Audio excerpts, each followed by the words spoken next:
오늘 하나님께서 우리에게 주신 성경 말씀은 신약성경 요한복음 2장 13절부터 22절까지 말씀입니다. 유대인의 유월절이 가까운지라 예수께서 예루살렘으로 올라가셨더니 성전 안에서 소와 양과 비둘기 파는 사람들과 돈 바꾸는 사람들이 앉아 있는 것을 보시고 노끈으로 채찍을 만드사 양이나 소를 다 성전에서 내쫓으시고 돈 바꾸는 사람들의 돈을 쏟으시며 상을 엎으시고 비둘기 파는 사람들에게 이르시되 이것을 여기서 가져가라. 내 아버지의 집으로 장사하는 집을 만들지 말라 하시니 제자들이 성경 말씀에 주의 전을 사모하는 열심히 나를 삼키리라 한 것을 기억하더라. 이에 유대인들이 대답하여 예수께 말하기를 내가 이런 일을 행하니 무슨 표적을 우리에게 보이겠느냐. 예수께서 대답하여 이르시되 너희가 이 성전을 헐라 내가 사흘 동안에 일으키리라. 유대인들이 이르되 이 성전은 46년 동안에 지었거늘 내가 3일 동안에 일으키겠느냐 하더라. 그러나 예수는 성전된 자기 육체를 가리켜 말씀하신 것이라. 죽은 자 가운데서 살아나신 후에야 제자들이 이 말씀하신 것을 기억하고 성경과 예수께서 하신 말씀을 믿었더라. 이는 하나님의 말씀입니다. 할렐루야. 이 시간 하나님의 은혜의 자리로 나오신 휘경의 성도들을 환영하고 축복합니다. 오늘 주신 생명의 말씀과 기도로 복된 하루, 풍성한 삶을 누릴 수 있기를 간절히 축원합니다. 갈릴리 지역 가나 혼인잔치에서 예수님은 물로 포도주를 만드는 기적을 베푸셨습니다. 이 기적은 예수께서 행하신 첫 번째 표적으로 모든 만물을 창조하신 분임을, 그리고 하나님이심을 보여주신 사건입니다. 또한 성부 하나님과 동등된 성자 하나님으로 죄인을 구원하기 위해 세상에서 당신의 본격적인 사역의 시작임을 선포하신 것입니다. 이 표적을 행하신 사건 이후 예수님은 가버나움으로 이동하셨지만 그곳에서는 그리 오래 머물지 않으셨습니다. 그 이유에 대해서 본문 13절은 말씀하고 있습니다. 13절입니다. 유대인의 유월절이 가까운지라 예수께서 예루살렘으로 올라가셨더니, 예수님은 유월절을 지키기 위해 바쁘게 움직이셨습니다. 유대인들이 지키는 3대 절기 중 하나인 유월절을 지키기 위해 예수님은 갈릴리 남쪽에 위치한 예루살렘으로 내려가셨습니다. 본문에서 예루살렘으로 올라가셨다는 것은 지형의 방향을 뜻하는 것이 아니라 높이를 표현한 고도로, 주님은 바쁜 사역 중에서도 유대 유월절을 지키기 위해 절제와 결단의 수고를 아끼지 아니하였고, 이 장면에서 우리는 완전하신 하나님의 구원의 역사를 다시 한번 경험하게 됩니다. 본문 14절입니다. 성전 안에서 소와 양과 비둘기 파는 사람들과 돈 바꾸는 사람들이 앉아 있는 것을 보시고, 예수님은 갈릴리 사역을 잠시 중단하시고 힘든 여정 속에서도 예루살렘에 도착하여 성전 안으로 들어가셨습니다. 그런데 성전 안에 들어가셨을 때 예수님은 놀라운 광경을 목격하게 됩니다. 바로 그 광경은 성전 안에서 버젓이 제사에 쓰이게 될 제물을 매매하는 모습이었습니다. 여러분, 성전이 어떤 곳입니까? 성전의 처음 시작은 이스라엘의 다윗 왕으로부터 시작되었습니다. 하나님의 전, 곧 성전을 짓고자 하였을 때 하나님은 그에게 성전 짓는 것을 허락하지 않으셨습니다. 그러나 다윗은 포기하지 않고 아들 솔로몬 때에 지어질 성전을 생각하며 건축 재료를 준비하였습니다. 하나님은 다윗과 약속하셨습니다. 그의 정성과 성전을 향한 비전을 보시고 다윗과 언약을 맺으셨습니다. 역대상 28장 7절을 보면 그가 만일 나의 계명과 법도를 힘써 준행하기를 오늘과 같이 하면 내가 그의 나라를 영원히 견고하게 하리라 하셨느니라. 하나님과 맺은 언약은 다윗뿐만 아니라 그의 아들 솔로몬을 포함한 이스라엘의 전 역사를 아우르는 약속이며 그 누구도 깨트릴 수 없었던 영원한 언약인 것입니다.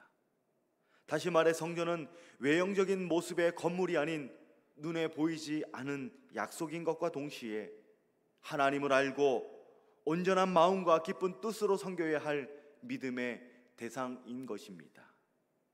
그러나 예루살렘 성전은 외형적인 모습만 존재할 뿐 그곳에는 분명 하나님이 계시지 않았습니다. 다시 말해 하나님이 존재하지 않는 곳에서 형식적인 제사만 드리고 있었습니다. 하나님이 흠양하는 예배, 하나님이 기뻐하시는 제사가 아니라 사람이 즐기는 축제, 행위에 대한 자기 만족으로 채우는 욕망에 불과했습니다. 사랑하는 여러분, 코로나로 인해 우리는 그 어느 때보다도 예배에 대한 마음이 간절합니다.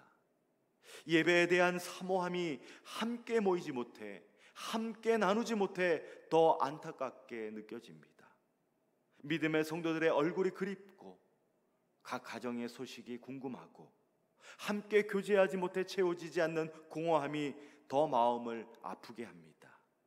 더욱더 답답한 것은 교회가 아닌 가정에서 대면이 아닌 영상으로 예배를 드려야 한다는 현실이 더 슬퍼지게 합니다.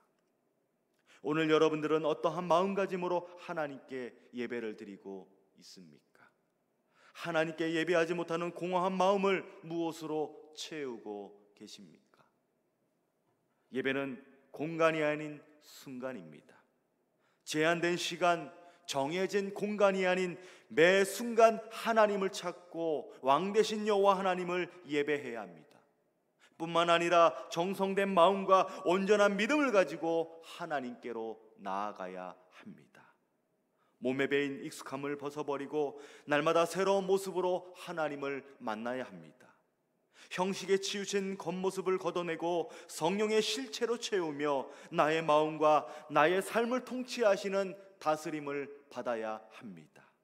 이것이 바로 오늘의 힘겨운 삶을 이겨낼 수 있는 진정한 예배인 것입니다. 이 예배자의 모습으로 삶을 지배하는 공간을 능히 이겨내시는 복된 성도가 될 수 있기를 간절히 축원합니다. 오늘 본문의 말씀은 하나님께 드리는 예배보다 더 중요한 마음가짐에 대해서 지적하고 있습니다. 본문 17절입니다. 제자들이 성경의 주의 전을 사모하는 열심히 나를 삼키리라 한 것을 기억하더라. 예수님은 성전 안에서 장사하는 매매의 광경을 목격하시고 의분을 표출하셨습니다. 그러나 단순히 사람의 감정을 드러내신 것보다 타락하고 부패한 종교와 종교적인 행위에 대한 격렬한 투쟁이었습니다. 15절의 말씀에는 이를 증거하는 세 단어로 표현되고 있습니다. 내쫓으시고, 쏟으시며, 엎으시고 라는 단어입니다. 이 단어가 의미하는 뜻은 분명 다 다른 것임을 알 수 있습니다. 그런데 공통적으로 표현된 의미는 이 세 단어가 모두 부정적인 의미로 사용되었다는 것입니다. 예수님은 지금 성전에서 버젓이 행해지고 있는 부정에 대해서 대항하신 것입니다. 당시 유대인들의 불의한 행위에 대한 심판입니다. 부패하고 타락한 종교에 대한 투쟁입니다. 죄와 타협하고 불법을 도모하게 한 제도에 대한 지적인 동시에 공의로운 판결인 것입니다. 예수님은 불의 앞에 굴복하지 않으시고 정의를 행하셨습니다. 변화되어야 할 예배 회복과 올바른 제사를 위해 열정을 다해 헌신하시며 끝까지 노력하셨습니다. 그러나 이 일이 일어난 계기로 예수님은 더 큰 고난과 함께 죽음의 현장으로 내몰리는 사건을 맞이하게 됩니다. 예수님의 제자들은 잊지 않고 기억하고 있었습니다. 하나님을 위한 다윗의 뜨거운 열정이 담긴 그의 고백은 한 사람의 고백으로 끝나지 않고 메시아가 오심으로 완성될 일이며, 그 일에 대해 열정을 다하시는 모습을 바라보면서 예수님을 향한 예언의 말씀임을 그들은 깨닫게 되었습니다.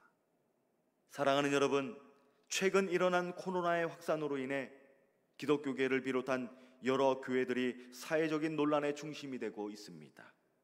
그야말로 신앙생활 하기가 버거울 정도로 차가운 주변의 시선을 우리는 느끼게 되지요. 어디 가서 교회에 다닌다는 말을 꺼내기가 무서울 정도라고 합니다. 그만큼 신앙생활을 하는 데 있어서 어려움이 찾아온 것은 분명합니다. 예전처럼 교회를 오갈 수 있는 상황도 아니며 교인들이 함께 모여 각자의 삶을 나누고 격려하는 교제의 시간도 허락되지 않습니다.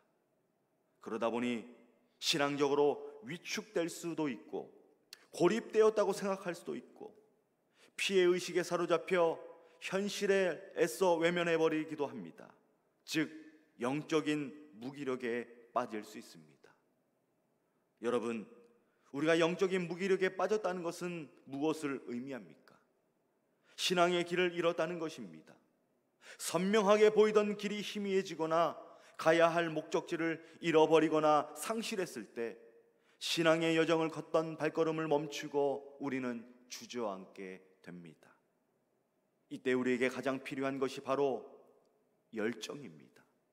다시 말해 잃어버린 열정을 되찾아야 합니다. 마틴 로이드 존슨 목사의 말을 인용하면 교회의 역사는 오르막길과 내리막길이 있는 역사입니다.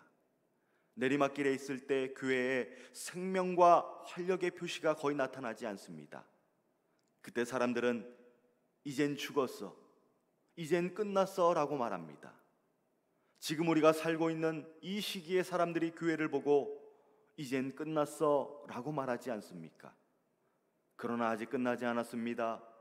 교회 역사에 내리막길만 있는 것이 아닙니다.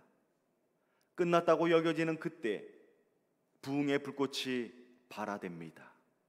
그것은 인간의 이해를 뛰어넘습니다. 전적으로 하나님의 역사입니다. 부흥이 일어나면 교회는 다시 오르막길로 올라갑니다.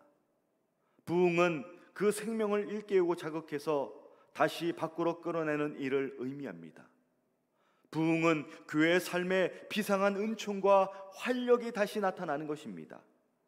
부흥이란 신자들의 생명이 회복되는 것이요, 죽어가는 무기력한 교회가 깨어나며 활기를 되찾고 생명의 기운이 솟아나는 것입니다. 그렇습니다, 여러분. 지금 한국 교회는 열정이 필요합니다. 부흥의 불씨를 다시 발할 뜨거운 땀과 열정이 필요한 때입니다. 이 뜨거운 열정으로 부흥의 불꽃을 일으켜서 내리막길에서 오르막길로 다시 올라가야 합니다.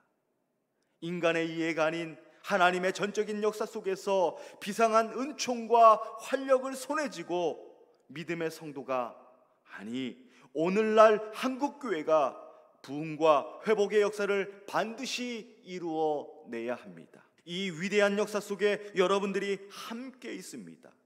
하나님의 구원의 역사 위에 휘경교회가 우뚝 서 있습니다.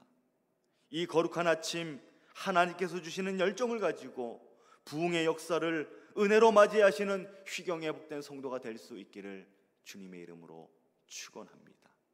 다 같이 기도하겠습니다. 사랑과 은혜가 풍성하신 하나님 아버지, 오늘 한국교회와 성도는 어디를 향해 가야 할지 나아갈 바를 잃고 세상에서 방황하고 있습니다.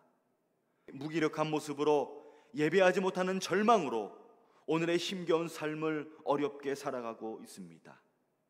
이러한 현실 앞에 주저하지 아니하도록 주님이 보이신 열정과 헌신을 가지고 극복할 수 있도록 우리의 삶을 도와주시옵소서. 인간의 이해를 뛰어넘어 하나님의 역사를 바라보게 하시고 뜨거운 열정으로 다시금 부흥의 불꽃이 타오르게 하여 주옵소서. 예수님의 이름으로 기도합니다.